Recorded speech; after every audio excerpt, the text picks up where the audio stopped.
Dear students, আসসালামু আলাইকুম। সবাইকে কিশোর বাতায়ন কর্তৃক আয়োজিত রসায়ন লাইভ ক্লাসে আমন্ত্রণ জানাচ্ছি। প্রিয় শিক্ষার্থীরা, আশা করি সবাই তোমরা ভালো আছো, সুস্থ আছো এবং নিরাপদে আছো। আলহামদুলিল্লাহ, অনেকদিন পরে আবার আমরা একসাথে হতে পেরেছি, আল্লাহর কাছে শুকরিয়া আদায় করছি। ডিয়ার স্টুডেন্টস, আমরা রসায়ন প্রথম পত্র সেটা চ্যাপ্টার 2 নিয়ে আলোচনা শেষ করেছি এবং আজকে আমরা নতুন একটি অধ্যায় শুরু করব। সেটা হচ্ছে আমাদের তৃতীয় অধ্যায়। তৃতীয় অধ্যায়টি হচ্ছে মৌলের পর্যাবৃত্ত ধর্ম এবং কেমিক্যাল বন্ড, অর্থাৎ রাসায়নিক বন্ধন। এই অধ্যায়ে আমাদের দুইটা আলাদা আলাদা পার্ট আছে। একটা হচ্ছে পর্যায়বৃত্ত ধর্ম আর একটা হচ্ছে কেমিক্যাল বন্ড, মানে রাসায়নিক বন্ধন। তো আমরা এই অধ্যায়ের বেশ কিছু টপিক এসএসসি লেভেলে এগুলো আলোচনা হয়েছে এবং এগুলো সম্বন্ধে নিশ্চয়ই তোমাদের ধারণা আছে। তো আজকে আমরা যেটা নিয়ে আলোচনা করব, আমাদের আজকের আলোচনার টপিক সেটা হচ্ছে এখানে পর্যায় সারণী, মানে খুব বেসিক কতগুলো বিষয় নিয়ে আজকে আমি আলোচনা করব। সেগুলোর মধ্যে হচ্ছে পর্যায় সারণী জিনিসটা আসলে কি, পর্যায় কাকে বলে, গ্রুপ কাকে বলে, এবং ইলেকট্রন বিন্যাসের আলোকে মৌলের শ্রেণীবিভাগ, রাইট, এটা আলোচনা হবে। পাশাপাশি আমরা এখানে কিভাবে পর্যায় সারণীতে একটা মৌলের পর্যায় বের করতে হয়, গ্রুপ বের করতে হয়, আর গুরুত্বপূর্ণ কতগুলো তথ্য, যেমন এস ব্লক মৌল কয়টা, পি ব্লক মৌল কয়টা, ডি ব্লক মৌল কয়টা, তাদের গুরুত্বপূর্ণ বৈশিষ্ট্য কী, এবং এটার সাথে রিলেটেড কতগুলো টেকনিক্যাল কোশ্চেন নিয়ে আমরা আলোচনা করব। তো তোমাদের সাথে বরাবরের মতো আছি আমি মোহাম্মদ জাহিদুল হক, সহকারী অধ্যাপক, Dhaka residential model college. Dear students, তোমরা আমাকে ঠিকমতো আমার কথা শুনতে পাচ্ছ কিনা, আমাকে ঠিকমতো দেখা যাচ্ছে কিনা, সেটা একটু ঝটপট আমাকে জানিয়ে দাও। এরপরে আমরা দ্রুত ক্লাসটা শুরু করব।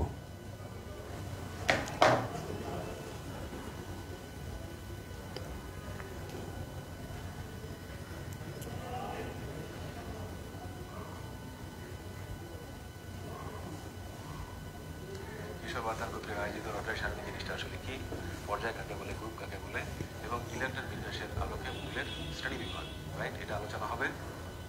পাশাপাশি আমরা এখানে কিভাবে পর্যায় সারণীতে একটা মৌলের পর্যায় বের করতে হয়, গ্রুপ বের করতে হয়। আলহামদুলিল্লাহ ভালো আছি। আমি দেখতে পাচ্ছি যে তোমরা অনেকে অলরেডি জয়েন করেছো। ডিয়ার স্টুডেন্টস, ওয়ালাইকুম আসসালাম। অল ক্লিয়ার বলছো তোমরা, ফাইন, ওকে। আচ্ছা, তোমরা যারা দেশের যে প্রান্ত থেকে জয়েন করেছো, তোমরা তোমাদের কলেজগুলো একটু লিখে জানিয়ে দাও প্রিয় শিক্ষার্থীরা, এবং তোমরা আজকের ক্লাসটি শেয়ার করে দাও, যেন তোমাদের সহপাঠী যারা আছে তারা যেন ক্লাসটা দেখতে পারে এবং তারা যেন উপকৃত হয়। আচ্ছা, অল ক্লিয়ার। আলহামদুলিল্লাহ ভালো আছি, ইনশাল্লাহ আবার এসেছি, শুরু হবে ক্লাস। ইয়েস, এটা রসায়ন ক্লাস হচ্ছে তোমাদের। আচ্ছা, কাব্য ডিআরএমসি থেকে জয়েন করেছে, থ্যাংক ইউ কাব্য। আচ্ছা, থ্যাংক ইউ মিজান, শেয়ার করার জন্য ধন্যবাদ জানাচ্ছি। আমিনা সুলতানা, সাইফুদ্দিন, তোমরা ঝটপট তোমাদের কলেজগুলো একটু লিখে জানিয়ে দাও, যেন আমি বুঝতে পারি কারা কারা কোন কলেজ থেকে জয়েন করেছো। রাঙামাটি থেকে সাদিয়া, ওকে। তারপর হচ্ছে রেসিডেন্সিয়াল থেকে অনেকেই জয়েন করেছে আমার কলেজ থেকে। আচ্ছা, আমিনা পাখি থেকে জয়েন করেছে, Happy Akter, thank you. Ratul, thank you. Dear students, okay. Doniya college থেকে অনেকে জয়েন করেছো। আচ্ছা, ওয়ালাইকুম আসসালাম। কুমিল্লা ভিক্টোরিয়া কলেজ থেকে জয়েন করেছো, thank you very much. Bangabandhu government college থেকে অনেকে জয়েন করেছো, আলহামদুলিল্লাহ। রাকিব, ভালো আছি। মিরপুর থেকে জয়েন করেছো অনেকেই। আচ্ছা, সঞ্জিদা সুলতানা, নোয়াখালী থেকে জাহেদ হাসান, শেরপুর থেকে রাজেন্দ্র কলেজ থেকে মুনতাসির, ওকে। চিটাগাং থেকে ফজলে রাব্বি খান, আচ্ছা। রাকিব শেরপুর থেকে, মতিঝিল থেকে এগ্রিকালচারাল ইউনিভার্সিটি থেকে Shakil, okay, thank you very much.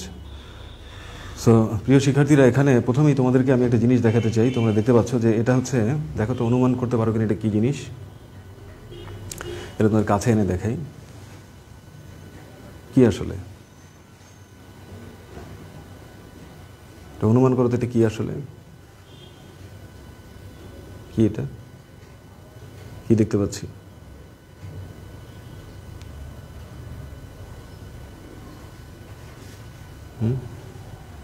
তোমাদেরকে এতক্ষণ ধরে যা দেখানো হলো সেটা কি?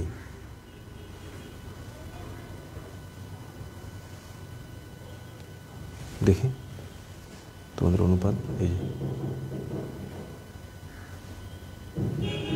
কি আসলে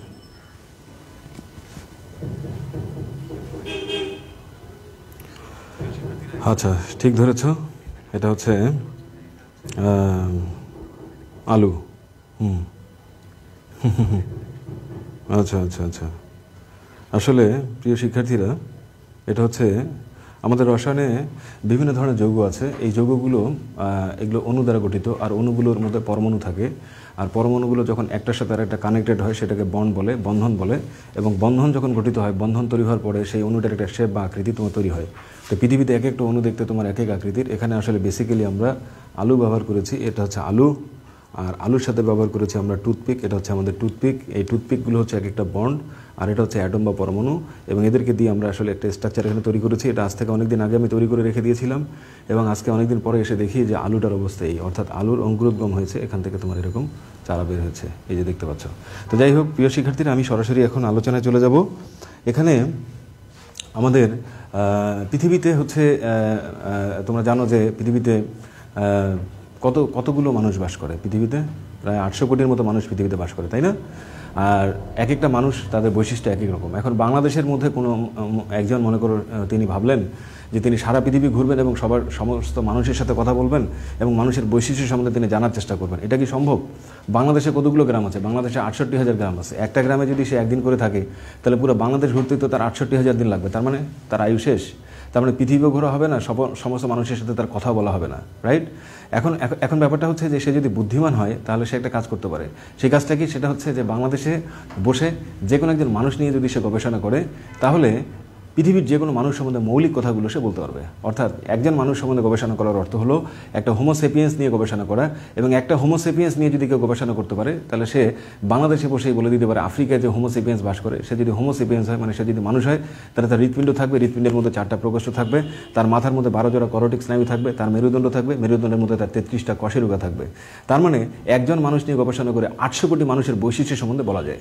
তো পৃথিবীতে 118টা মৌল আবিষ্কার হয়েছে। বিজ্ঞানীরা এখন পর্যন্ত 118টা মৌল আবিষ্কার করেছেন, এবং এই 118টা মৌল তাদের ধর্ম কিন্তু আলাদা আলাদা। যেমন আমি যদি কার্বনের কথা বলি, কার্বন পৃথিবীর প্রাচীনতম একটা মৌল, এবং যেহেতু কার্বন পৃথিবীর প্রাচীনতম একটা মৌল, তাহলে কার্বন নিয়ে গবেষণার সুযোগ হয়েছে মানুষের সবচেয়ে বেশি। তাহলে বর্তমান সময়ে কার্বন নিয়ে গবেষণা করার আর বলা যায় তেমন কিছু নাই।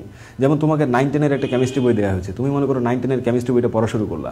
এখন তুমি ক্লাস 9-এ বইটা পড়লা, আবার ক্লাস 10-এও বইটা পড়লা। এখন যদি এর পরের বার তোমাকে আবার বলো ওই বইটাই পড়ো, তখন তোমার কিন্তু বোরিং লাগবে, কারণ অলরেডি 2 বছরে বই সম্বন্ধে মোটামুটি যা যা ধারণা নেওয়া দরকার তুমি কিন্তু নিয়ে ফেলেছো। এখন ওই বই সম্বন্ধে যদি আবার তোমাকে পড়তে বলা হয়, তাহলে কিন্তু তোমার খারাপ লাগবে, রাইট? তাহলে এখানে 2 বছর পড়াশোনা করলে 9-10-এর বই সম্বন্ধে পূর্ণাঙ্গ ধারণা তোমার হয়ে যায়। তা কার্বন যেহেতু একটা প্রাচীন মৌল, যেদিন পৃথিবীতে জীবন এসেছে সেদিন পৃথিবীতে জৈব যৌগ এসেছে, আর যেদিন পৃথিবীতে জৈব যৌগ এসেছে, জৈব যৌগের সাথে কার্বনও কিন্তু পৃথিবীতে চলে আসছে, তাই না? তাহলে কার্বন যেহেতু সবার আগে পৃথিবীতে আসছে, তাহলে কার্বন নিয়ে আমাদের গবেষণার সুযোগ হয়েছে সবচেয়ে বেশি। তাহলে কার্বন নিয়ে যদি আমাদের গবেষণার সুযোগ হয় সবচেয়ে বেশি, তাহলে কার্বন নিয়ে বর্তমান সময়ে গবেষণা করার, আলোচনা করার তেমন কিছু না, এটা আমরা বলতে পারি। কিন্তু দেখা যাচ্ছে এখনও কার্বন নিয়ে প্রতিদিন গবেষণা হচ্ছে, এবং কার্বন নিয়ে গবেষণা করার জন্য বিজ্ঞানীদেরকে নোবেল প্রাইজও তোমার দেওয়া হচ্ছে। যেমন কিছুদিন আগে কার্বনের একটা অণু, এটা হচ্ছে কার্বনের একটা অ্যালোট্রপ, যেটাকে বলা হয় ফুলারিন, সেটা স্পেসের মধ্যে আবিষ্কার হয়েছে, এবং সেটা আবিষ্কার করার জন্য 3 জন বিজ্ঞানীকে এখানে কি দেওয়া হয়েছে? তোমার নোবেল প্রাইজ দেওয়া হয়েছে। তাহলে কার্বন একটা মৌল, এবং সেটি নিয়ে গবেষণা বিজ্ঞানীদেরই এখন তোমার শেষ হয়নি। তাহলে আমরা যারা সাধারণ মানুষ, আমাদের গবেষণা, আমাদের জ্ঞান অর্জন, এটা আসলে খুব কঠিন একটা কাজ। তো বিজ্ঞানীরা কী করলেন? পৃথিবীতে যতগুলো মৌল আছে, মৌলগুলোকে সহজে সংক্ষেপে সেগুলো সম্বন্ধে জ্ঞান অর্জন করার জন্য সেগুলোকে শ্রেণী বিভাগের মধ্যে নিয়ে আসলেন, এবং শ্রেণী বিভাগের মধ্যে নিয়ে এসে আস্তে আস্তে তাদের আলোচনাটাকে সংক্ষিপ্ত করার জন্য তারা শেষ পর্যন্ত তৈরি করলেন পর্যায় সারণী। পর্যায় সারণী হচ্ছে একটা সারণী, এটা হচ্ছে একটা ছক, এটা হচ্ছে একটা টেবিল, এবং এই টেবিলের মধ্যে বিভিন্ন মৌলগুলোকে তাদের ধর্মের ক্রম অনুসারে রাখা হয়েছে, তাদের ধর্মের উপরে ভিত্তি করে এখানে রাখা হয়েছে। তাহলে এখানে আমরা যদি বলি যে পর্যায় সারণী, পর্যায় সারণীতে সারণী কথাটা আছে, তাহলে সারণী মানে হচ্ছে ছক, আর ছক মানে হচ্ছে একটা টেবিল। আর টেবিল যেটা, টেবিলের মধ্যে কতগুলো এরকম লাইন থাকে, এগুলোকে বলা হয় রো। এই রোগুলো হলো পর্যায়। আর কতগুলো এরকম লাইন থাকে, এগুলোকে বলা হয় কলাম। এই কলামগুলোই হলো গ্রুপ, অথবা এই কলামগুলো হলো আমাদের শ্রেণী, রাইট? তাহলে পর্যায় সারণীতে কতগুলো পর্যায় আছে, অর্থাৎ রো আছে, অর্থাৎ বাম থেকে ডান দিকে কতগুলো লাইন আছে, আর কতগুলো কলাম আছে, অর্থাৎ স্তম্ভ আছে, কতগুলো গ্রুপ আছে, কতগুলো শ্রেণী আছে, যেগুলো উপর থেকে নিচের দিকে আসে। এখন ব্যাপারটা হচ্ছে যে একটা পর্যায়ে মনে করো A, B, C, D 4টা মৌল রাখা হলো, আর একটা গ্রুপে মনে করো পি কিউ আর এস 4টা মৌল রাখা হলো। তা পর্যায়ের মধ্যে যে মৌলগুলো রাখা হবে সেই মৌলগুলো ধর্মের ক্রমবিকাশ ঘটবে, অর্থাৎ এই মৌলটার সাথে এই মৌলটার ধর্ম হয়তো মিলবে না, এর সাথে এরও ধর্ম মিলবে না, এর সাথে এরও ধর্ম হয়তো মিলবে না, কিন্তু গ্রুপের মধ্যে যে মৌলগুলো রাখা হবে মোটামুটি বলা যায় এটা যদি ধাতু হয় এটারও ধাতু হওয়ার চান্স বেশি, এর যোজনী যদি 1 হয় এরও যোজনী 1 হওয়ার চান্স বেশি, এর জারণ সংখ্যা যদি তোমার মনে করো +1 হয় এরও জারণ সংখ্যা +1 হওয়ার চান্সটা বেশি। তার মানে পর্যায় সারণী এমনভাবে বানানো হয়েছে যে একই ধর্মের মৌলগুলোকে, একই ধর্মের মানে একই প্রপার্টিজ যারা দেখায়, একই বৈশিষ্ট্যের একই ধর্মের মৌলগুলোকে একই গ্রুপের অন্তর্ভুক্ত করে, মানে একই কলামের অন্তর্ভুক্ত করে, একই শ্রেণীর অন্তর্ভুক্ত করে যে সারণী বানানো হয়েছে, যে টেবিল বানানো হয়েছে, যে ছক বানানো হয়েছে, সেটি হচ্ছে আমাদের পর্যায় সারণী। তাহলে পর্যায় সারণী হচ্ছে একটা টেবিল, পর্যায় সারণী হচ্ছে একটা ছক, এবং এখানে কি করা হয়েছে, একই ধর্মের মৌলগুলোকে একই গ্রুপের অন্তর্ভুক্ত করে এটা তোমার তৈরি করা হয়েছে। তাহলে একই ধর্মের মৌলগুলোকে একই গ্রুপের অন্তর্ভুক্ত করে যে সারণী তৈরি করা হয়েছে, যে তোমার মনে করো ছক তৈরি করা হয়েছে, যে টেবিল তৈরি করা হয়েছে, সেটাকে বলা হয় আমাদের পর্যায় সারণী। তো এই পর্যায় সারণীর বর্তমান যে চেহারাটা আমরা দেখি, সেই পর্যায় সারণী যদি আমি তোমাদেরকে দেখাই তাহলে লক্ষ্য করে দেখো, এটা হচ্ছে একটা পর্যায় সারণী। এই যে তোমরা দেখতে পাচ্ছ এটা হচ্ছে আসলে একটা পর্যায় সারণী। এই যে তোমরা দেখতে পাচ্ছ এটা একটা পর্যায় সারণী। এই পর্যায় সারণীতে রোগুলো বাম দিক থেকে ডানে গেছে আর কলামগুলো তোমার উপর থেকে নিচের দিকে এখানে নেমে এসেছে। তাহলে এই যে বাম থেকে ডানে পর্যায় আর উপর থেকে নিচের দিকে যে গ্রুপটা, তো এই পর্যায় সারণীর এই বর্তমান যে রূপটা আমরা দেখতে পাচ্ছি, এই রূপটা কিন্তু আসলে একদিনে আসে নাই। এই গ্রুপটা আসার জন্য বিজ্ঞানীদেরকে কি করতে হয়েছে, এখানে অনেকদিন তোমার ওয়েট করতে হয়েছে। এখন যে সমস্ত বিজ্ঞানীরা তোমার মনে করো পর্যায় সারণী তৈরি করার সাথে যে সমস্ত বিজ্ঞানীদের নাম ইনভলভ, আমি তাদের সাথে একটু পরিচয় করে দিই। অর্থাৎ পর্যায় সারণীর বর্তমান যে রূপটা আছে, পর্যায় সারণীর বর্তমান যে চেহারাটা আছে, এই চেহারাটায় আসতে বিজ্ঞানীদেরকে অনেক দিন ওয়েট করতে হয়েছে। তো যে সমস্ত বিজ্ঞানীরা গবেষণা করে পর্যায় সারণীর বর্তমান যে রূপটা আমরা দেখি এই পর্যায়ে নিয়ে এসেছেন, তাদের যদি আমরা নামগুলো এক এক করে বলি, অর্থাৎ কারা কারা এখানে জড়িত, তাহলে আমাদেরকে বলতে হবে বিজ্ঞানী ল্যাভোইসিয়ে, বিজ্ঞানী ল্যাভোইসিয়ে, বিজ্ঞানী ডোবেরিনার, বিজ্ঞানী নিউল্যান্ড, বিজ্ঞানী তোমার ডি সান কোর্টোয়া, বিজ্ঞানী ডিমিট্রি মেন্ডেলিভ, বিজ্ঞানী লুথার মেয়ার, তারপর হচ্ছে বিজ্ঞানী মোজলে, তারপর বিজ্ঞানী হচ্ছে নিলস বোর, বিজ্ঞানী হচ্ছে জ্যানেট, আরও অনেক বিজ্ঞানী কিন্তু এর সাথে ইনভলভ, রাইট? তাহলে পর্যায় সারণীর বর্তমান যে রূপটা, অর্থাৎ যে কটা পর্যায় আছে, গ্রুপ আছে, আধুনিক পর্যায় সারণী পর্যন্ত আসতে গিয়ে ক্রমাগত এটা ডেভেলপমেন্ট হয়েছে, সূত্রের পরিবর্তন হয়েছে, এবং যে সমস্ত বিজ্ঞানীর নাম এখানে ইতিহাসে তোমার আসতে পারে তাদের মধ্যে হচ্ছে বিজ্ঞানী অ্যান্থনি ভন ল্যাভোইসিয়ে, বিজ্ঞানী ডোবেরিনার, বিজ্ঞানী নিউল্যান্ড, বিজ্ঞানী ডি স্যাঙ্গোরটোইস বা ডি সান কোর্টোয়া, বিজ্ঞানী ডিমিট্রি মেন্ডেলিভ, বিজ্ঞানী লুথার মেয়ার, বিজ্ঞানী হেনরি জিজে মোজলে, বিজ্ঞানী নিলস বোর, বিজ্ঞানী জ্যানেট, তাদের নাম উল্লেখ করা যেতে পারে। এই সমস্ত বিজ্ঞানীরা কিন্তু এখানে তোমার ইনভলভ আছে। এখন বিষয়টা হচ্ছে যে তোমরা এনাদের সম্বন্ধে স্টাডি করবা, স্টাডি করলে হয়তো অনেক তথ্য তোমরা জানতে পারবা। এখন বিষয়টা হচ্ছে যে পর্যায় সারণীতে আমরা যে পর্যায়ের কথা বললাম, পর্যায় সারণীতে পর্যায় হলো মোটমাট 60টি পর্যায় এখানে আছে। পর্যায় সারণীতে টোটাল 60টি পর্যায় আছে। বাম থেকে ডানে যদি আমরা যাই এরকম 60টা পর্যায় আছে, 1 2 3 4 5 6 7টা পর্যায় আছে। এটা প্রথম পর্যায়, দ্বিতীয়, তৃতীয়, চতুর্থ, পঞ্চম, ষষ্ঠ, সপ্তম পর্যায়। এই পর্যায়গুলোতে বিভিন্ন মৌল রাখা হয়েছে। যেমন প্রথম পর্যায়ে মৌল আছে 2টা, দ্বিতীয় পর্যায়ে মৌল আছে 8টা, তৃতীয়তে মৌল আছে 8টা, চতুর্থতে মৌল আছে 18, পঞ্চমে আছে 18, ষষ্ঠ পর্যায়ে মৌল আছে 32, সপ্তমে মৌল আছে 32টা। তাহলে প্রথম পর্যায়ে মৌল হচ্ছে মাত্র কয়টা? 2টা। তাহলে যেহেতু প্রথম পর্যায়ে মাত্র 2টা মৌল আছে, তাই প্রথম পর্যায়কে বলা হয় ভিএসপি। ভিএসপি মানে হচ্ছে very short period. Very short period মানে হচ্ছে অতি ক্ষুদ্র পর্যায়, অতি সংক্ষিপ্ত পর্যায়। আর দ্বিতীয়, তৃতীয়তে মৌল আছে 8টা করে, এদেরকে বলা হয় এসপি। এসপি মানে শর্ট পিরিয়ড। শর্ট পিরিয়ড মানে হচ্ছে সংক্ষিপ্ত পর্যায়। আর চতুর্থ, পঞ্চমে মৌল আছে 18টা করে, এদেরকে বলা হয় এলপি। এলপি মানে হচ্ছে লং পিরিয়ড, এদেরকে বলা হয় লং পিরিয়ড। লং পিরিয়ড মানে হচ্ছে আমাদের দীর্ঘ পর্যায়। আর ষষ্ঠ এবং সপ্তম পর্যায়ে মৌল আছে 32টা করে, এদেরকে বলা হয় ভেরি লং পিরিয়ড, অর্থাৎ এটা হচ্ছে আমাদের অতি দীর্ঘ পর্যায়। এটা হচ্ছে অতি দীর্ঘ পর্যায়। তাহলে পর্যায় সারণীতে যতগুলো পর্যায় আছে প্রত্যেকটা পর্যায়ে কিন্তু আলাদা আলাদা নাম আছে। প্রথমটা হচ্ছে আমাদের ভেরি শর্ট পিরিয়ড, মানে অতি সংক্ষিপ্ত পর্যায়, কারণ মৌল আছে মাত্র কয়টা? 2টা। আর দ্বিতীয় তৃতীয়কে বলা হয় শর্ট পিরিয়ড সংক্ষিপ্ত পর্যায়ে, কারণ মৌল আছে 8টা করে। আবার চতুর্থ পঞ্চমকে বলা হয় লং পিরিয়ড মানে দীর্ঘ পর্যায়ে, কারণ মৌল আছে 18টা করে। আর সপ্তম পর্যায়ে যেটা, সেই পর্যায়টা ষষ্ঠ এবং সপ্তম পর্যায়ে সেখানে 32টা করে মৌল আছে এবং সেই মৌল পর্যায়গুলোকে বলা হয় ভেরি লং পিরিয়ড মানে হচ্ছে অতি দীর্ঘ পর্যায়। তো পরীক্ষা করে দেখা গেছে যে পর্যায় সারণীতে একটা পর্যায় যখন স্টার্ট হয়, যেমন আমি যদি একটা পর্যায়ে এখানে উল্লেখ করি, যেমন মনে করো দ্বিতীয় পর্যায়, তো দ্বিতীয় পর্যায়ে শুরু হয় লিথিয়াম থেকে, লিথিয়াম তোমার beryllium, boron, carbon, nitrogen, oxygen, fluorine, নিয়নে গিয়ে শেষ হয়। আবার তৃতীয় পর্যায়ে এখানে sodium, magnesium, aluminium, silicon, phosphorus, sulphur, chlorine, আর্গনে গিয়ে শেষ হয়। তাহলে দেখা যাচ্ছে যে একটা পর্যায়ে যখন শুরু হয়, শুরুর মৌলটা হচ্ছে একটা মেটাল, এটা হচ্ছে একটা মেটাল অর্থাৎ এটা হচ্ছে একটা ধাতু, তার মানে এটা একটা ইলেকট্রোপজিটিভ এলিমেন্ট। আর শেষের মৌলটা হচ্ছে একটা অধাতু, অর্থাৎ এটা বিদ্যুৎ পরিবহন করে না। আবার সোডিয়াম এটা হচ্ছে একটা ধাতু এবং এটা হচ্ছে একটা ইলেকট্রোপজিটিভ এলিমেন্ট, আর লাস্টে গিয়ে কি হয়, একটা নিষ্ক্রিয় গ্যাসে শেষ হয়। তাহলে পর্যায় সারণী স্টার্ট হয় একটা ধাতু দ্বারা এবং শেষ হয় গিয়ে একটা ইলেকট্রোপজিটিভ এলিমেন্ট দ্বারা শুরু হয় আর গিয়ে শেষ হয় একটা নিষ্ক্রিয় গ্যাসে, অর্থাৎ helium, neon, argon, krypton, xenon, radon, they are known as inert gas, right. নিষ্ক্রিয় গ্যাসে গিয়ে এরা তোমার শেষ হয়। তাহলে আমরা পর্যায় সারণীতে কতটা পর্যায় সেটা জানলাম এবং কোন পর্যায়ের কী বিশেষ নাম সেটা জানলাম, আর পর্যায়গুলো কীভাবে স্টার্ট হয় কীভাবে গিয়ে শেষ হয় সেটা আমরা জানলাম। তো এখন বিষয়টা হচ্ছে যে এই যে আমাদের পর্যায় সারণীকে আধুনিক করার ক্ষেত্রে প্রথম যে বিজ্ঞানী কন্ট্রিবিউশন তার নাম হচ্ছে ডিমিট্রি মেন্ডেলিভ। ডিমিট্রি মেন্ডেলিভ 1869 সালে রাশিয়ান বিজ্ঞানী ডিমিট্রি মেন্ডেলিভ তিনি কি করেছিলেন, তার সময় আবিষ্কার হওয়া 63টি মৌলকে নিয়ে একটি পর্যায় সারণী তৈরি করেছিলেন, যেখানে পর্যায়ের সংখ্যা ছিল 12টি আর গ্রুপের সংখ্যা ছিল মাত্র 8টি। পরে কিন্তু সেটা মডিফাই করা হয়েছে, মডিফাই করে পর্যায় বানানো হয়েছে 60টি, গ্রুপ বানানো হয়েছে 9টি। পরে সেটাকে আরও মডিফাই করে পর্যায় বানানো হয়েছে 60টি, গ্রুপ বানানো হয়েছে 16টি। পরে সেটাকে আরও মডিফাই করে পর্যায় বানানো হয়েছে তোমার 60টি আর গ্রুপ বানানো হয়েছে তোমার কি 18টি, যেটাকে আমরা অতি দীর্ঘ পর্যায় বলি, অতি দীর্ঘ পর্যায় সারণী বলি, যেটাকে আমরা বোরের পর্যায় সারণী বলি। এখন বিষয়টা হচ্ছে যে বিজ্ঞানী মেন্ডেলিভ যে পর্যায় সারণীটা তৈরি করেছিলেন, সেই পর্যায় সারণীতে তিনি বলেছিলেন যে মৌলগুলোকে যদি তাদের পারমাণবিক ভরের উচ্চ ক্রম অনুসারে সাজানো যায় তাহলে তাদের ধর্মের কি ঘটবে, এখানে ক্রমবিকাশ ঘটবে। অর্থাৎ মেন্ডেলিভের পর্যায় সারণীতে এখানে ভিত্তি ছিল পারমাণবিক ভর। এরপরে যে বিজ্ঞানী তোমার মনে করো এখানে তার নাম হচ্ছে বিজ্ঞানী মোজলে, তিনি বললেন যে না, পারমাণবিক ভরকে যদি আমরা পর্যায় সারণীর ভিত্তি ধরি তাহলে অনেকগুলো প্রবলেম এখানে অ্যারাইজ করে। সেই প্রবলেমগুলোকে সলভ করার জন্য পরবর্তীতে পারমাণবিক ভরকে বাদ দেওয়া হলো। যেমন পারমাণবিক ভরের উচ্চক্রম বিবেচনা করলে এখানে পটাশিয়াম, তারপর হচ্ছে আর্গনে একটা প্রবলেম হয়, কোবাল্ট নিকেলে প্রবলেম হয়, তারপর হচ্ছে তোমার আয়োডিন টেলুরিয়ামে প্রবলেম হয়, আইসোটোপগুলো জায়গা নিয়ে প্রবলেম হয়, এরকম কিছু সমস্যা এখানে আছে।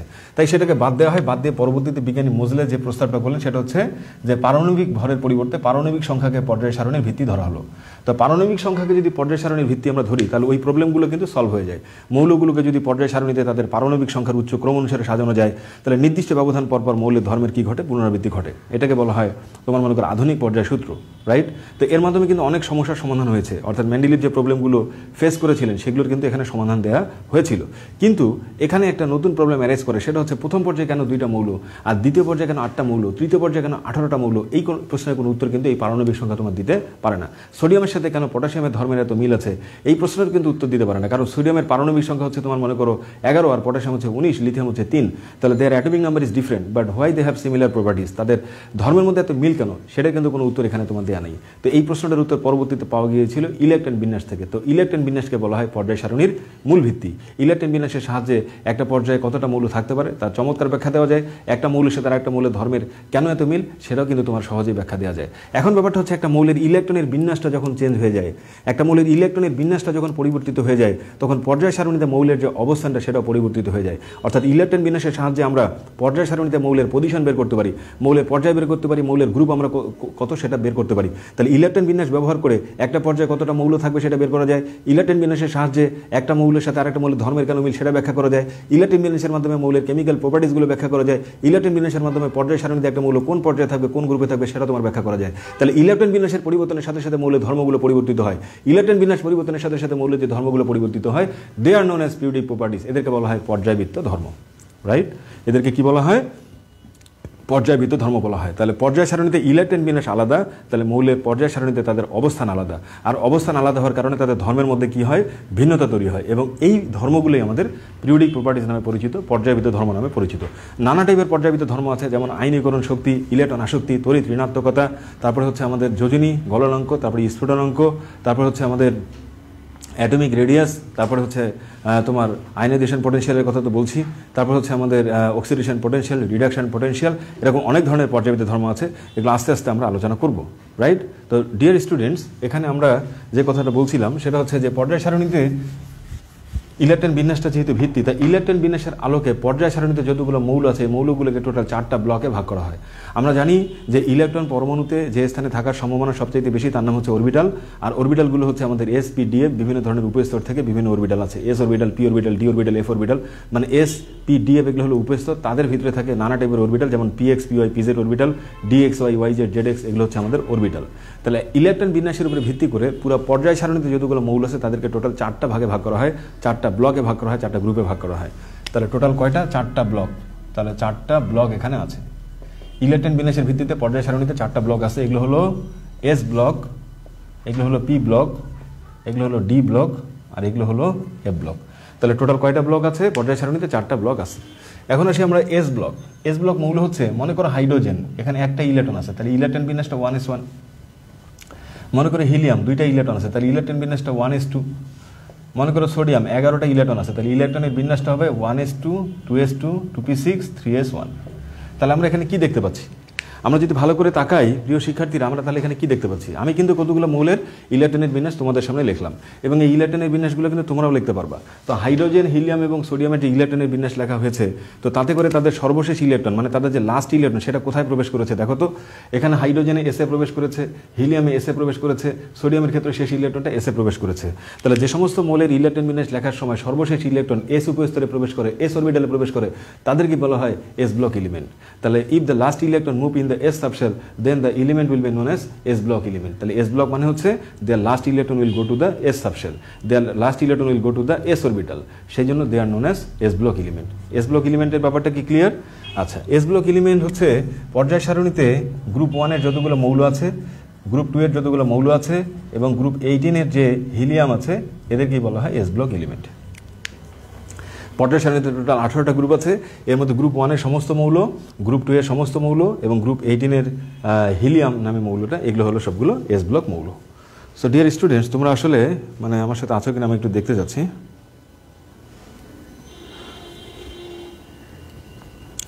আমি তো বকবক করে যাচ্ছি, এখন আমার কথা তোমরা আসলে ঠিকমতো বুঝতে পারছো কিনা এটা একটু আমি দেখতে চাই। 4টি ব্লক, ইয়েস, এই যে আখি খন্দকার 4টি ব্লকের কথা বলেছে, 110টা মৌল মুখস্থ, ভেরি গুড, কংগ্রাটস। আচ্ছা, তারপর হচ্ছে মেহেদি হাসান, আচ্ছা, ইয়েস, আচ্ছা, তাহলে এখানে নাহিদুর রহমান, আচ্ছা, আছো সবাই না? হুমায়রা রশিদকে দেখতে পাচ্ছি, আচ্ছা, thank you very much, thank you very much. তোমাদের উপস্থিতি আমার জন্য অনুপ্রেরণা, রাইট, এবং তোমরা যে ফিডব্যাকগুলো দিচ্ছ সেটা আমার জন্য অনুপ্রেরণা। Okay, thank you very much. S block মৌল হচ্ছে, এই যে এস ব্লক মৌলের সংখ্যা, ফারহা অলরেডি উত্তর দিয়েছে, এস ব্লক মৌলের সংখ্যা 14টা। আচ্ছা, ওকে, ফাইন। তাহলে এখন বিষয়টা হচ্ছে যে এই যে আমাদের এস ব্লক যে মৌল আছে, এস ব্লক মৌলগুলোর মধ্যে গ্রুপ 1-এ যে এস ব্লক মৌলগুলো আছে, গ্রুপ 1-এ সেগুলো হলো হাইড্রোজেন, তারপর হচ্ছে আমাদের lithium, sodium, potassium, rubidium, caesium এবং ফ্রান্সিয়াম। তাহলে এখানে মৌল হচ্ছে কয়টা? 1টা, 2টা, 3টা, 4টা, 5টা, 6টা, 7টা। তাহলে এখানে 7টা মৌল এখানে আছে। আর গ্রুপ 2 এর মধ্যে যে মৌলগুলো আছে সেগুলো হলো আমাদের beryllium, magnesium, calcium, strontium, barium, radium, এখানে মৌল আছে 6টা। আর গ্রুপ 18 যেটা, সেখানে অনেকগুলো আছে, তার মধ্যে শুধু হিলিয়াম, তাহলে এখানে হচ্ছে 1টা। তার মানে এখানে 7, এখানে হলো 6, এখানে হলো 1, তাহলে টোটাল মৌল কয়টা? 14টা। তাহলে পরীক্ষায় কিন্তু বিভিন্ন এডমিশন টেস্টে প্রশ্ন করা হয় যে এস ব্লক মৌলের সংখ্যা কতটি, তাহলে এর উত্তরটা হচ্ছে এস ব্লক মৌলের সংখ্যা হচ্ছে 14টি। এখন এই 14টা এস ব্লক মৌলের মধ্যে ভালো করে তাকায় দেখো, ধাতু এবং অধাতু কিন্তু এখানে আছে। এস ব্লক মৌলের মধ্যে ধাতুও আছে, আবার এখানে অধাতুও আছে। বলো তো এস ব্লক মৌলের সংখ্যার মধ্যে কয়টা অধাতু আছে? দেখি তোমরা বলতে পারো কিনা, কতটি মৌল অধাতু? এস ব্লক মৌলের মধ্যে ধাতু আছে, আবার এস ব্লক মৌলের মধ্যে অধাতু আছে। তাহলে বলো তো এস ব্লক মৌলের সংখ্যার মধ্যে ধাতু কয়টা, অধাতু কয়টা? অধাতু কয়টা সেটা বলো। কতটা মৌল হচ্ছে অধাতু? হ্যাপি আক্তার চমৎকার উত্তর দিয়েছ, হ্যাপি আক্তার বলেছো এটা। তারপরে এস ব্লক মৌলের সংখ্যা 14টি, ঠিক আছে, কিন্তু আমি বলেছি কতটি মৌল অধাতু।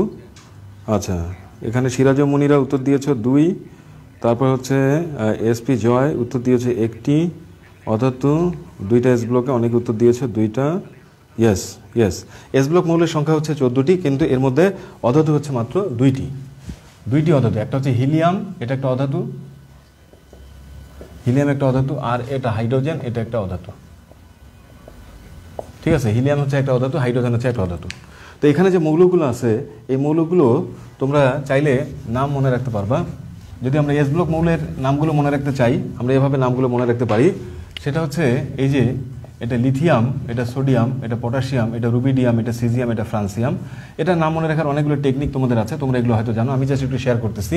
এটা হচ্ছে লি না কেয়া রুবি সিরিয়াস ফ্রেন্ড। লিনা কেয়া রুবি সিরিয়াস ফ্রেন্ড। লি মানে লিথিয়াম, না মানে নেট্রিয়াম, কেয়া মানে কেলিয়াম, রুবি মানে রুবিডিয়াম, সিরিয়াস মানে সিজিয়াম, আর ফ্রেন্ড মানে হচ্ছে আমাদের ফ্রান্সিয়াম। এভাবে আমরা সহজেই এখানে মৌলগুলোর এখানে নাম এখানে মনে রাখতে পারি। আবার গ্রুপ 2 এ যে মৌলগুলো আছে আমরা যদি সেগুলোর নাম মনে রাখতে চাই, ঠিক আছে, গ্রুপ 2 এর মধ্যে যারা আছে লক্ষ্য করে দেখো, এখানে আছে beryllium, magnesium, calcium, strontium, barium, radium. এটা দুইভাবে মনে রাখা যায়, বিতে বিরিয়ানি, এমজিতে মোগলাই, বিরিয়ানি মোগলাই, সিএতে কাবাব, এসআরতে স্ট্রনসিয়াম মানে সরায়ে, বিয়ে মানে বাটিতে, আর এতে রাখো। এভাবে আমরা মনে রাখতে পারি। ঠিক আছে, এটা হচ্ছে বিরিয়ানি মানে বেরিলিয়াম, মোগলাই, মোগলাই মানে হচ্ছে ম্যাগনেসিয়াম, কাবাব মানে ক্যালসিয়াম, সরায়ে মানে স্ট্রনসিয়াম, এই যে সরায়ে, বাটিতে মানে বেরিয়াম, আর রাখো মানে হচ্ছে আমাদের রেডিয়াম। এভাবে আমরা গ্রুপ 2 এর যে মৌলগুলো সেগুলো মনে রাখতে পারি। তাহলে পর্যায় সারণীতে গ্রুপ 1 এর যে মৌলগুলো সবাই হলো এস ব্লক, গ্রুপ 2 এর যে মৌলগুলো সবাই হলো এস ব্লক, এবং এস ব্লক মৌলের সংখ্যা হচ্ছে টোটাল তোমার 14টা, এর মধ্যে 2টা হচ্ছে অধাতু, আর বাকি সবাই হলো আমাদের কি ধাতু নামে পরিচিত। এবং এই মৌলগুলোকে বলা হয় আদর্শ মৌল, এদেরকে বলা হয় প্রতিরূপী মৌল, অর্থাৎ এরা রিপ্রেজেন্টেটিভ এলিমেন্ট নামে পরিচিত। এরা অত্যন্ত সক্রিয় কতগুলো পজিটিভ মৌল, এদেরকে বলা হয় প্রতিরূপী মৌল বা রিপ্রেজেন্টেটিভ এলিমেন্ট।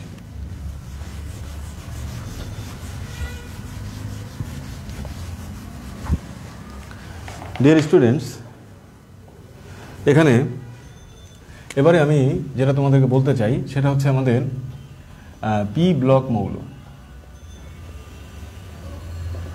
পি ব্লক মৌল, যদি কোনো মৌলের ইলেকট্রন বিন্যাস লেখার সময় তাদের সর্বশেষ ইলেকট্রনটা পি উপস্তরে প্রবেশ করে তাহলে তাদেরকে বলা হবে পি ব্লক মৌল।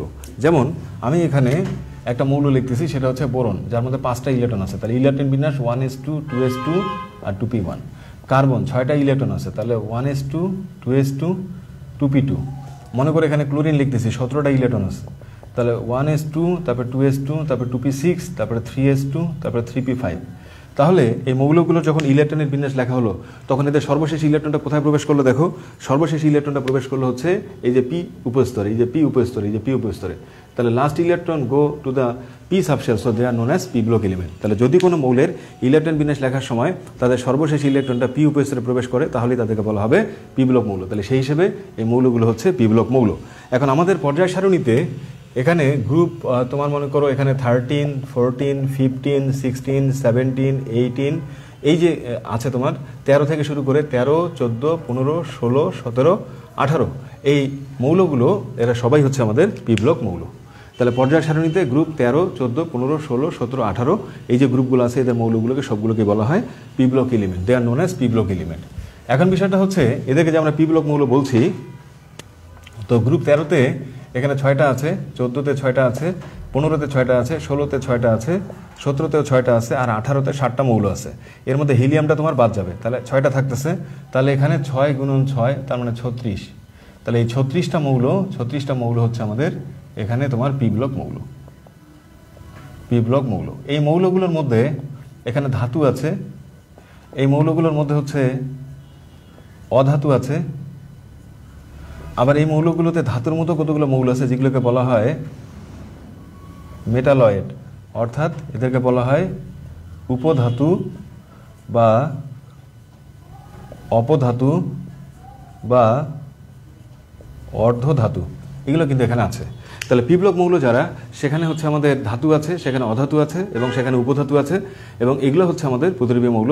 এবং পর্যায় সারণীতে গ্রুপ 13 থেকে শুরু করে গ্রুপ তোমার মনে করেন 18 পর্যন্ত সবগুলো মৌলই হচ্ছে আমাদের এখানে তোমার পি ব্লক মৌল। তো আমি এখানে পর্যায় সারণীর একটা ছোট নিয়ে আসছি।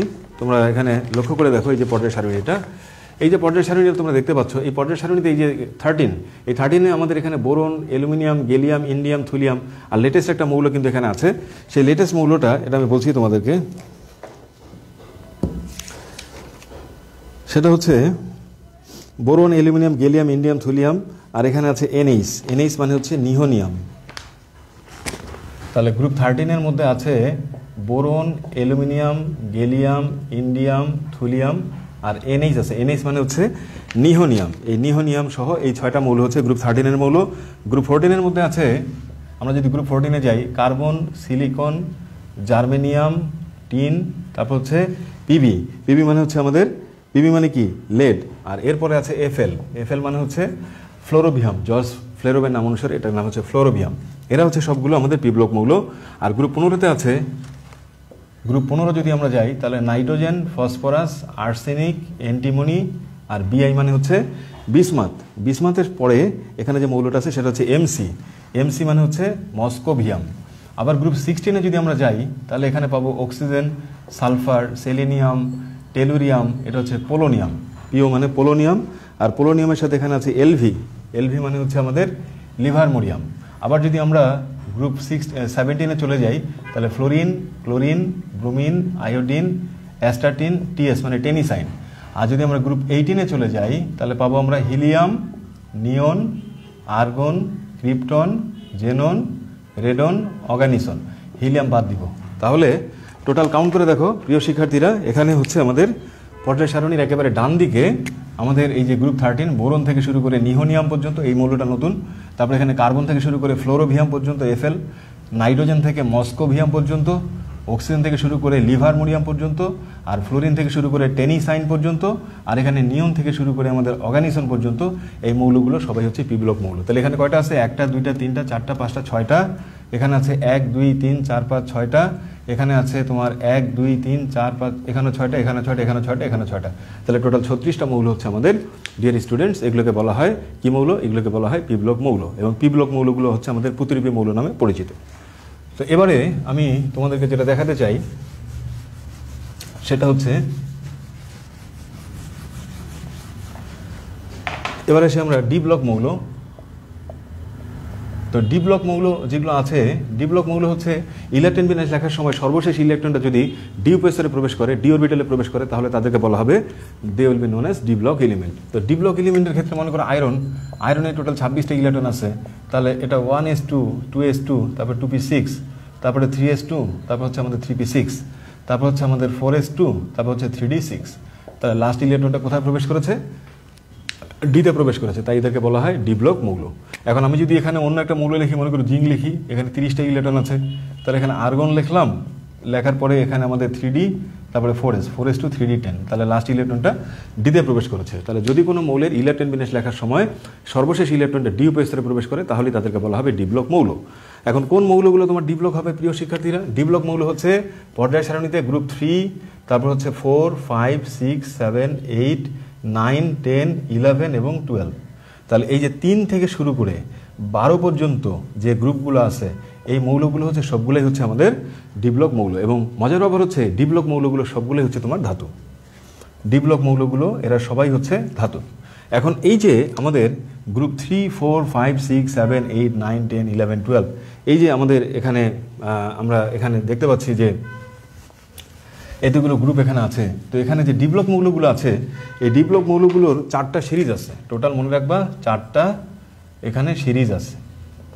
এই 4টা সিরিজের মধ্যে একটা হচ্ছে 3D সিরিজ, একটা 4D সিরিজ, একটা 5D সিরিজ, আর এটা হলো 6D সিরিজ।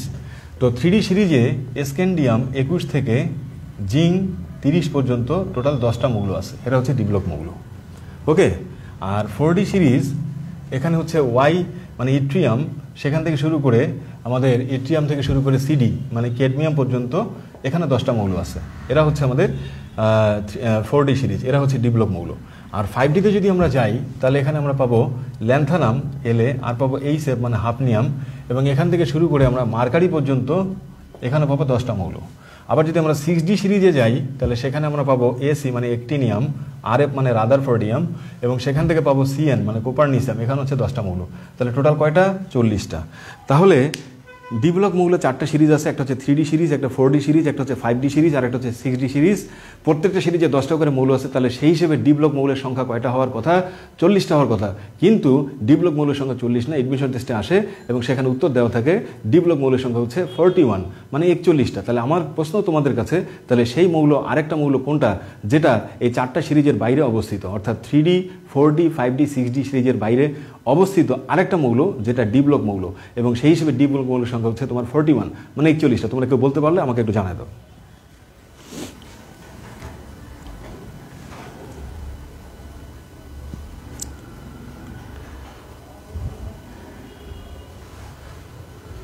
আচ্ছা, এই যে অনেকে উত্তর দিয়েছে এখানে, চমৎকার। আমি দেখতে পাচ্ছি এখানে রাতুল উত্তর দিয়েছে থোরিয়াম, তারপর হচ্ছে ফজলে রাব্বি, ধন্যবাদ ডিয়ার স্টুডেন্টস, ইয়েস।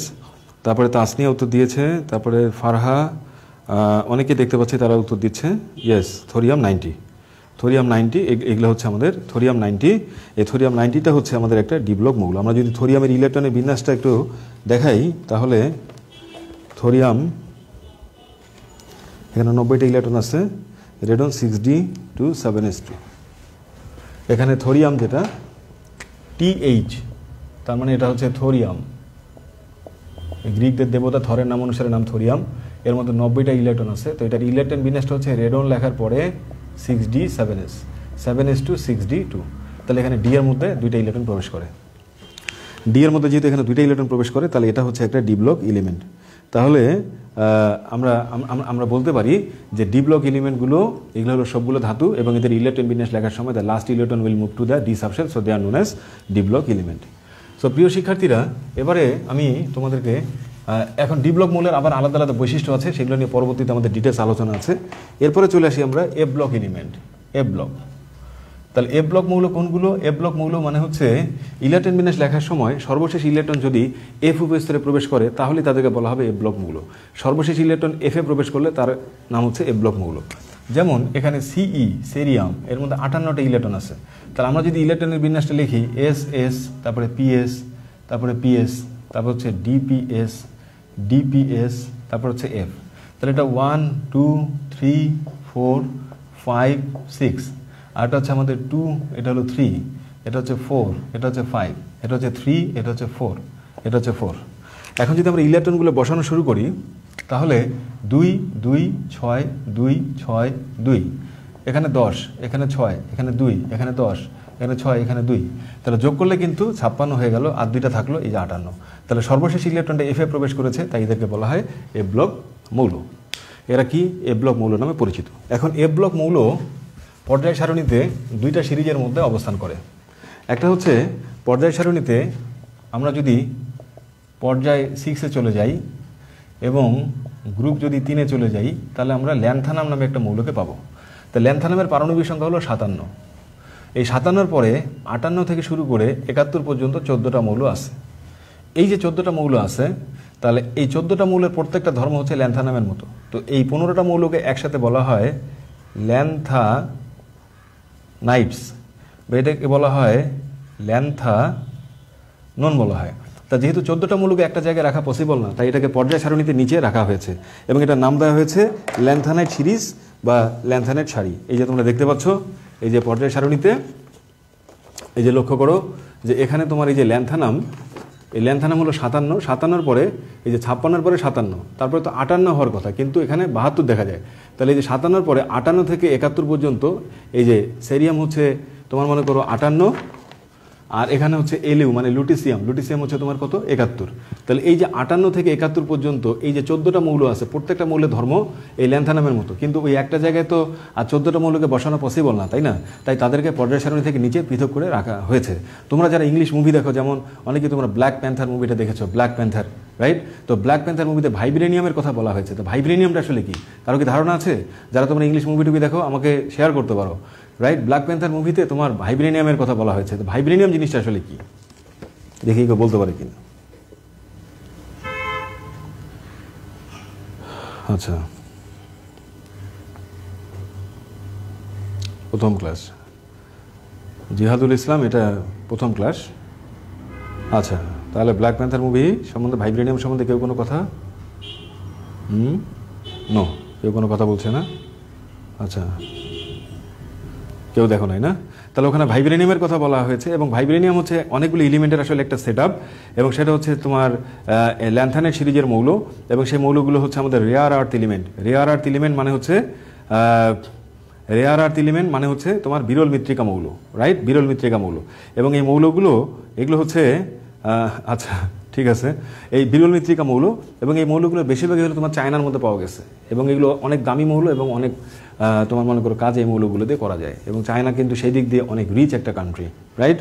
আচ্ছা, যাই হোক, তো এখানে যে তোমার মনে করো এ ব্লক মৌল যেগুলো আছে, আমি যদি এদের নামগুলো বলি, তাহলে সেরিয়াম থেকে শুরু করে cerium, praseodymium, neodymium, promethium, samarium, europium, gadolinium, terbium, dysprosium, holmium, erbium, thulium, ytterbium এবং লুটেসিয়াম, এই যে 14টা মৌল এখানে আছে, এই 14টা মৌলই হচ্ছে আমাদের 4F এর মধ্যে আছে।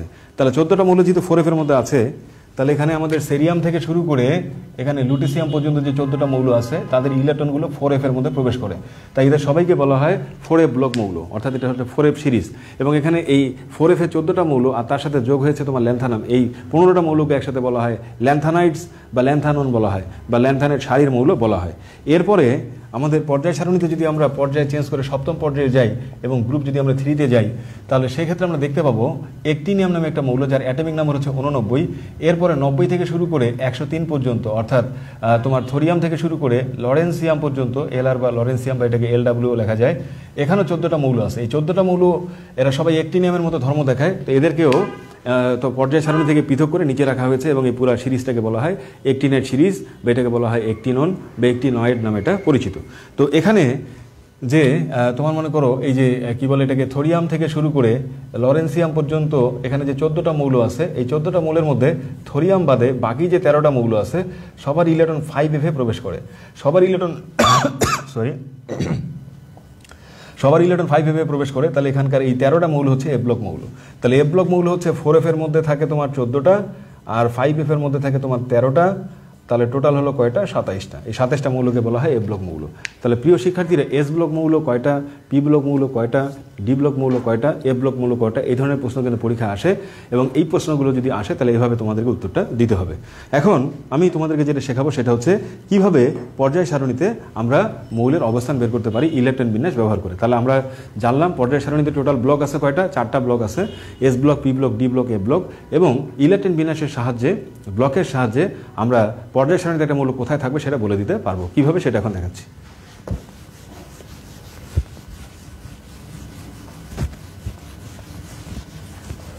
ডিয়ার স্টুডেন্টস, এখন আমি যেটা দেখাবো সেটা হচ্ছে পর্যায় সারণীতে মৌলের অবস্থান নির্ণয়। অবস্থান নির্ণয় মানে হচ্ছে সে কোন পর্যায়ে আছে সেটা নির্ণয় করা, এবং সে কোন গ্রুপের মধ্যে আছে সেটা নির্ণয় করা। এটাই হচ্ছে আমাদের অবস্থান নির্ণয়। সে কোন পর্যায়ে আছে সেটা নির্ণয় করা, এবং সে কোন গ্রুপে আছে সেটা হচ্ছে নির্ণয় করা। তো যারা এস ব্লক মৌল তাদের ক্ষেত্রে ইলেকট্রন বিন্যাস লিখতে হবে, পর্যায় হচ্ছে এন এর সর্বোচ্চ মান অথবা শক্তি স্তরের সংখ্যা, এটাকে বলা হয় পর্যায়। আর গ্রুপ হলো যোজনী ইলেকট্রন। যোজনী ইলেকট্রনটা হচ্ছে গ্রুপ। তাহলে যে সমস্ত মৌল এস ব্লক মৌল হবে তাদের ইলেকট্রন বিন্যাস লেখার সময় যতটা শক্তি স্তর পাওয়া যাবে সেটা হচ্ছে আমাদের পর্যায়, অর্থাৎ শক্তি স্তরে এনের সর্বোচ্চ যে মানটা পাওয়া যাবে সেটা হলো পর্যায়। আর যোজনী শেলে যতটা ইলেকট্রন থাকবে মানে যোজনী ইলেকট্রন, সেটি হচ্ছে আমাদের গ্রুপ বা শ্রেণী। যেমন একটা উদাহরণ দিই, মনে করো ক্যালসিয়াম একটা মৌল যার ইলেকট্রন বিন্যাস হচ্ছে 1s2 2s2 2p6 3s2 তারপর 3p6 তারপর হচ্ছে 4s2। তাহলে এখানে শক্তি স্তর কয়টা আছে? এখানে 1 2 3 4, অর্থাৎ নিউক্লিয়াসের বাইরে 1টা 2টা 3টা 4টা শক্তি স্তর আছে। তাহলে বলা যায় এই মৌলটার পর্যায় হবে 4।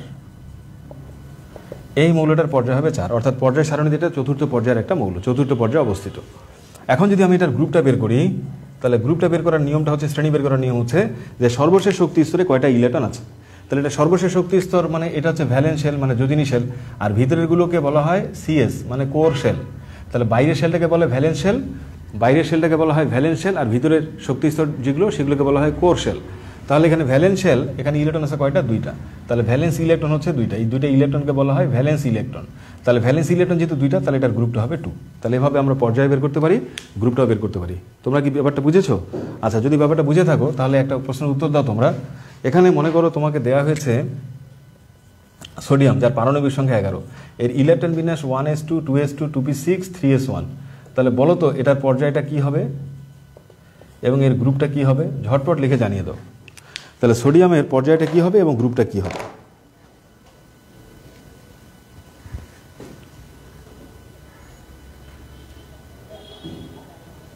ইয়েস।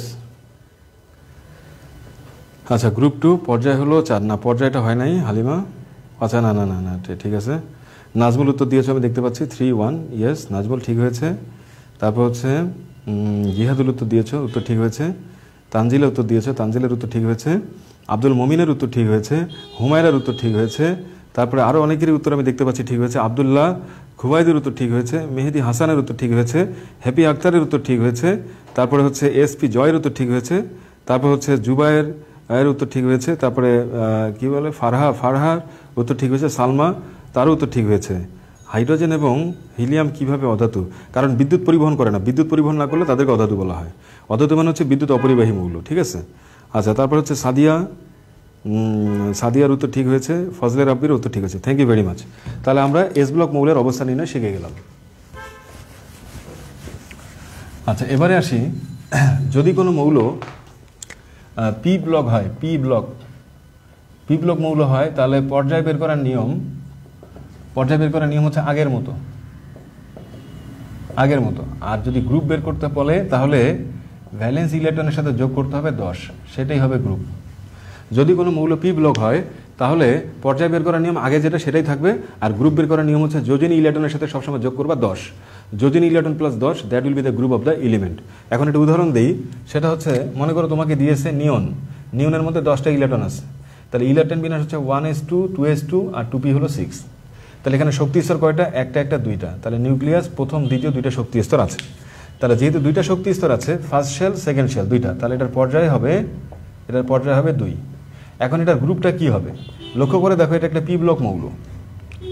যেহেতু এটা একটা পি ব্লক মৌল, তাহলে এর যোজনী শেলে কয়টা ইলেকট্রন আছে? এখানে 2টা, এখানে 6টা, তাহলে টোটাল 8টা ইলেকট্রন আছে। তাহলে এখানে এই 8-এর সাথে যোগ করতে হবে 10, তাহলে পাওয়া যাবে 18। এভাবে আমরা গ্রুপটা নির্ণয় করতে পারি। তাহলে পি ব্লক মৌল হলে ডিয়ার স্টুডেন্টস কী করতে হবে? পি ব্লক মৌল হলে যোজনী ইলেকট্রন যেটা পাবা তার সাথে 10 যোগ করবা। যোজনী ইলেকট্রনের সাথে 10 যোগ করলে you will get the group of that particular element. এভাবে আমরা পি ব্লক মৌলের অবস্থান কত সেটা নির্ণয় করতে পারি।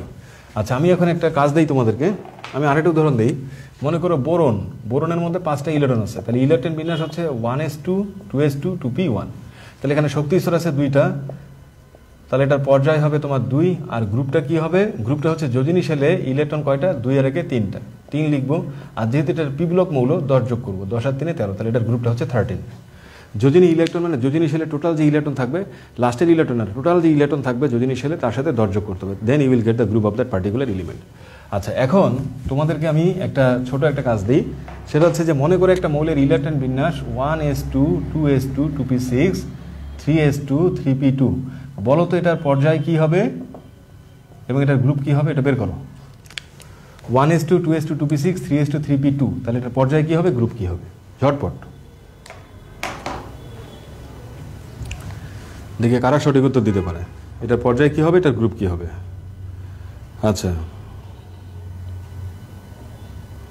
পর্যায় এবং গ্রুপ দুইটাই বলো। সাদিয়া, আচ্ছা, জুবায়ের, ওয়াও, এসপি জয়, তারপর হচ্ছে আমি অনেকেই দেখতে পাচ্ছি এখানে হুমায়রা উত্তর দিয়েছে।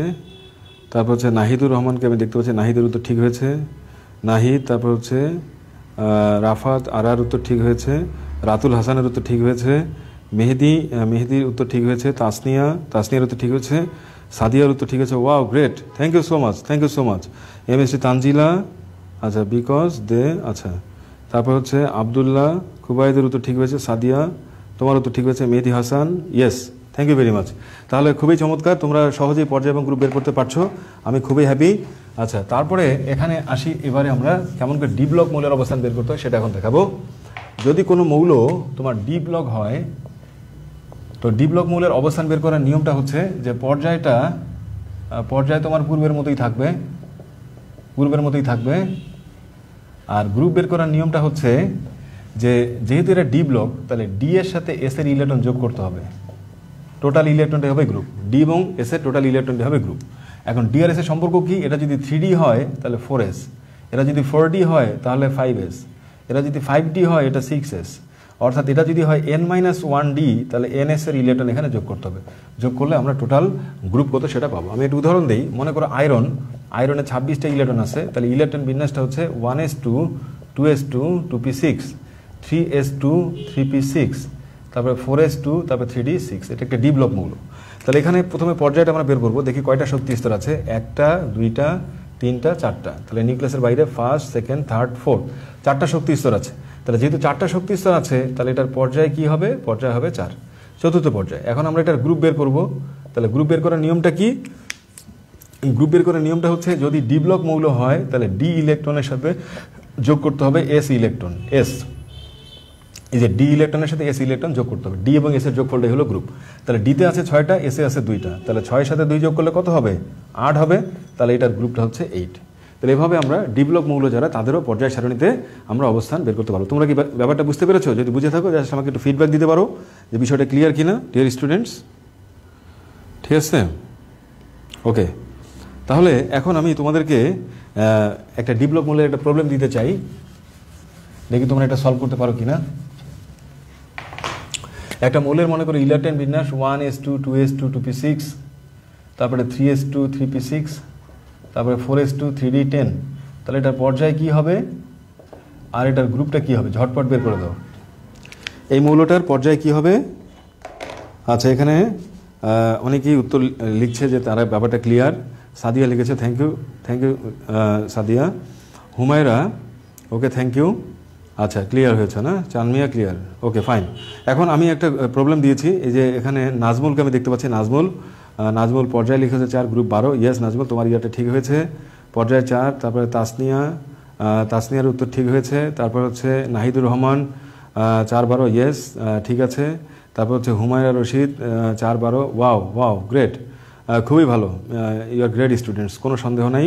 কারণ আমি যেগুলো দিয়েছি, রাতুল হাসান, রাতুল তো নামও বের করে ফেলছে দেখি, ঠিক আছে। সাগর আহমেদ, সাগর একটু হয়েছে, সাগর তুমি বুঝতে না বলে আমাকে বলো কোন জায়গায় তোমার প্রবলেম, আমি অবশ্যই বুঝাই দেবো। সাদিয়া, সবার উত্তর ঠিক হয়েছে। তাহলে এভাবে আমরা যারা ডি ব্লক মৌল তাদের অবস্থান বের করতে পারি। সো এরপরে যেটা আছে সেটা হচ্ছে আমাদের এ ব্লক মৌল। এ ব্লক মৌল যদি হয়, এ ব্লক মৌলের ক্ষেত্রে পর্যায় বের করার নিয়মটা হচ্ছে যে ওই আগের মতো, পর্যায় আগের মতো বের করবা, আগের মতো, এটার কোনো চেঞ্জ নাই। আর গ্রুপের ক্ষেত্রে গ্রুপটা ফিক্সড, এটা হলো 3, এখানে কোনো হিসাব নিকাশ নাই। তাহলে যদি এ ব্লক মৌল হয় তাহলে সবসময় গ্রুপটা হবে 3, এ ব্লক মানেই হচ্ছে গ্রুপ 3, রাইট? এটা একদম ফিক্সড।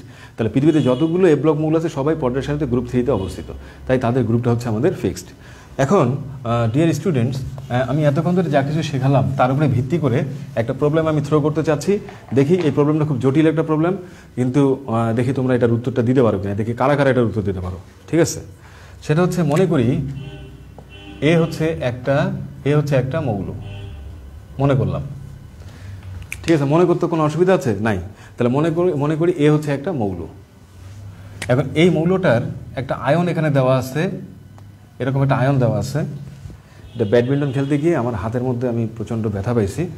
আচ্ছা, এখন এ হচ্ছে একটা মৌল, এর আয়নটা হচ্ছে এ লিখে 6+, এটা হচ্ছে একটা আয়ন, ঠিক আছে। এ মৌলের একটা আয়ন হচ্ছে A6+, এ হচ্ছে একটা মৌল, তার একটা সুস্থিত আয়ন এখানে আছে, সেটা হচ্ছে A6+, এটা হচ্ছে একটা আয়ন। এ মৌলের সুস্থিত আয়ন হচ্ছে A6+। এখন এই আয়নটার যে বাইরের শেল, এই আয়নটার যে বাইরের শেল, এটা হচ্ছে তোমার যোজনী শেল। আমার ডান হাতে একটু ব্যথা শুরু করেছে। তাহলে এ হচ্ছে একটা মৌল, এর একটা আয়ন হচ্ছে A6+।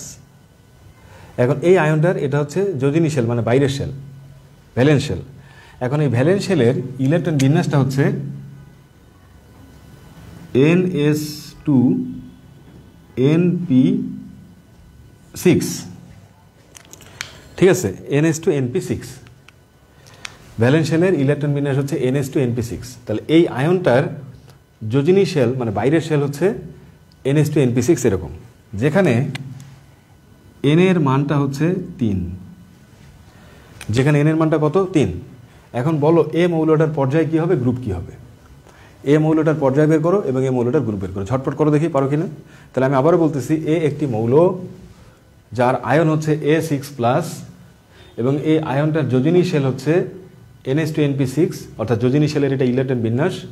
এখন n এর মানটা এখানে 3 দেওয়া আছে, এখন এই মৌলটার পর্যায় সারণীতে অবস্থান বের করো, দেখি পারো কিনা, ঝটপট করে দাও।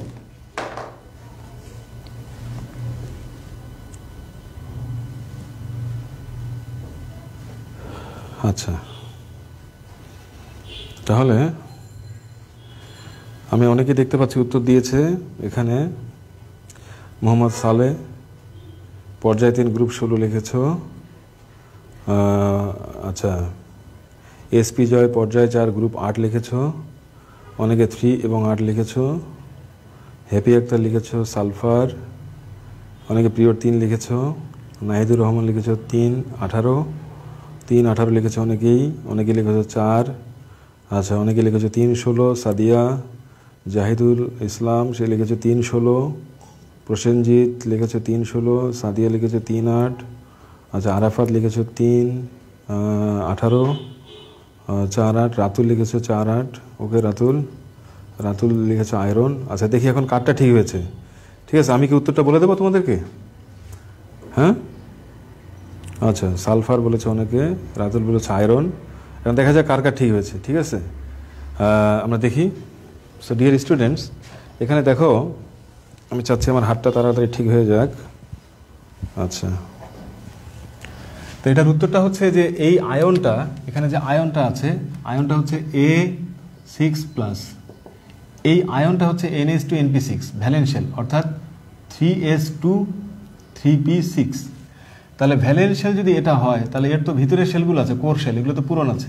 তাহলে কোর শেলগুলো হবে 1s2 2s2 2p6, তারপর তো 3s2 3p6। তাহলে এখানে ইলেকট্রন কয়টা? 6 2 8 2 10। আচ্ছা, 16 2 18। তাহলে এখানে টোটাল ইলেকট্রন হচ্ছে 18টা। তাহলে এই আয়নটাতে টোটাল ইলেকট্রন 18টা। এখন পরমাণুটা তো A, এখন দেখো লক্ষ্য করে, এই আয়নটা এটা কি ক্যাটায়ন না অ্যানায়ন? এটা একটা ক্যাটায়ন। তাহলে ক্যাটায়ন মানে ইলেকট্রন ওখানে কম আছে, ইলেকট্রন বের করে নেওয়া হয়েছে, ইলেকট্রন কম আছে। তাহলে ওই ইলেকট্রনগুলোকে ফেরত দিতে হবে। তাহলে 18-র মধ্যে যদি 6টা ইলেকট্রন ফেরত দেওয়া যায়, তাহলে হবে 24। তার মানে এই A পরমাণুতে ইলেকট্রন হলো 24টা। দ্যাট মিনস এটা হচ্ছে ক্রোমিয়াম। আর এটা যদি ক্রোমিয়াম হয়, ক্রোমিয়ামের ইলেকট্রন বিন্যাসটা কি? 1s2 2s2 2p6 3s2 3p6, দেন এটা হচ্ছে আমাদের 4s1 3d5। এটা হচ্ছে ইলেকট্রন বিন্যাস। তাহলে এখানে পর্যায় কি হবে প্রিয় শিক্ষার্থীরা? পর্যায় হবে আমাদের 4, আর গ্রুপ কি হবে? গ্রুপ ডি ব্লক 5 আর 1 6। তাহলে 1 + 5 তার মানে 6। এভাবে আমরা বের করতে পারি। তাহলে এটা একটা কনফিউজিং প্রবলেম। তুমি মনে করো যদি একটা জিনিস ভালোভাবে বুঝো, তাহলে এগুলোর উত্তর তুমি দিতে পারবা। তোমাকে মাথা ঠান্ডা রাখতে হবে, তাহলে উত্তর দেওয়া সম্ভব, রাইট? তাহলে আমি আজকে আর পড়াতে চাচ্ছি না। আমি পরের ক্লাসে যেটা আলোচনা করব সেটা হচ্ছে তোমার এস ব্লক মৌল, তাদের বৈশিষ্ট্য বা ধর্ম নিয়ে আলোচনা করব। পি ব্লক মৌল, তাদের ধর্ম নিয়ে আলোচনা করব। আর পর্যায় সারণী এটা কীভাবে অঙ্কন করা যায়, এটা সামান্য একটু আমি দেখাবো। সামান্য একটু দেখা আমি শেষ করে দেবো। পর্যায় সারণী যদি কেউ বলে যে আমি পর্যায় সারণী আঁকতে চাই, পর্যায় সারণী ছবি আঁকতে চাই, কেমন করে পর্যায় সারণী ছবি আঁকবা সেটা এখন দেখো, সেটা আমি দেখাই দিচ্ছি, দেখাই শেষ করে দিচ্ছি।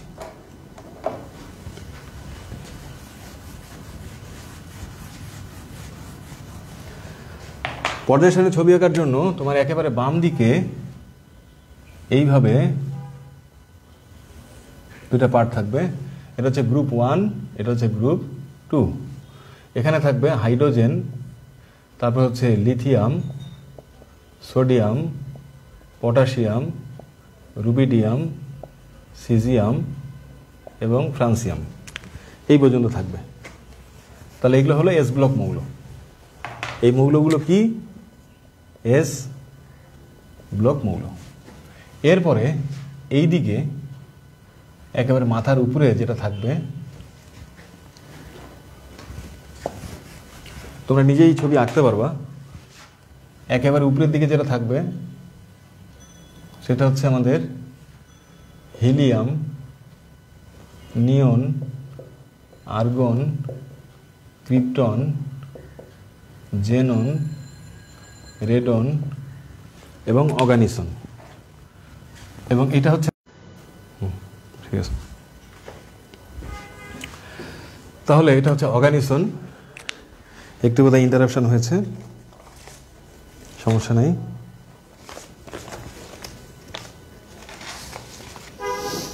তারপরে এটা হচ্ছে নিহোনিয়াম, ফ্লোরোভিয়াম, মস্কোভিয়াম, লিভারমোনিয়াম। ফ্লোরোভিয়াম, মস্কোভিয়াম, লিভারমোনিয়াম, টেনিসাইন, এগুলো হচ্ছে সবগুলো আমাদের পি ব্লক মৌল, দেয়ার পি ব্লক। আর এরপরে তাহলে লিথিয়াম, সোডিয়াম গেল, তারপরে পটাশিয়াম, এরপরে এখানে হচ্ছে আমাদের বেরিলিয়াম, ম্যাগনেসিয়াম, ক্যালসিয়াম, স্টোনসিয়াম, বেরিয়াম, আর হচ্ছে আমাদের রেডিয়াম। তাহলে এস ব্লক মৌল এই কর্নারে, পি ব্লক মৌল এই কর্নারে, আর এর মাঝখানে আমরা পটাশিয়াম থেকে যদি শুরু করি তাহলে এই জায়গাটায় এখানে আমাদের তোমার কত গ্রুপ 2, এটা 3, 4, 5, 6, 7, 8, 9, 10, 11 আর 12, মাঝখানে এগুলো হলো আমাদের ডি ব্লক মৌল। এবং ডি ব্লক মৌলের মধ্যে আছে এখানে scandium, titanium, vanadium, chromium, manganese, iron, cobalt, nickel, copper এবং জিঙ্ক। আর তার নিচে দুইটা সিরিজ আছে আমাদের এফ ব্লকের, একটা হচ্ছে আমাদের 4F, আরটা হচ্ছে আমাদের 5F। একটা শুরু হলো আমাদের কি বলে এটাকে, ল্যান্থানামের পরে সেরিয়াম থেকে শুরু করে লুটিসিয়াম পর্যন্ত, আরেকটা হচ্ছে আমাদের থোরিয়াম থেকে শুরু করে এখানে লরেন্সিয়াম পর্যন্ত। এখানে আছে টোটাল 14টা মৌল, এখানে আছে টোটাল 14টা মৌল। তাহলে এইভাবে পর্যায় সারণীতে আমরা দেখতে পাচ্ছি যে 4টা ব্লক আছে। এগুলো হলো বাম দিকেরগুলো এস ব্লক, একেবারে ডান দিকেরগুলো হলো পি ব্লক, মাঝখানেরগুলো ডি ব্লক, আর নিচের দিকে হচ্ছে আমাদের এফ ব্লক মৌল আছে। সো ডিয়ার স্টুডেন্টস, এভাবে আমরা পর্যায় সারণী নিজে নিজে আঁকতে পারি এবং পর্যায় সারণী নিজে নিজে এঁকে এখানে বিভিন্ন ব্লককে চিহ্নিত করতে পারি। তো এতক্ষণ সাথে থাকার জন্য ধন্যবাদ জানাচ্ছি সবাইকে। ডিয়ার স্টুডেন্টস, পরবর্তী ক্লাসে তোমাদের সবার সাথে দেখা হবে। তোমাদের সবাইকে আবারও অভিনন্দন জানিয়ে শেষ করছি। আসসালামু আলাইকুম।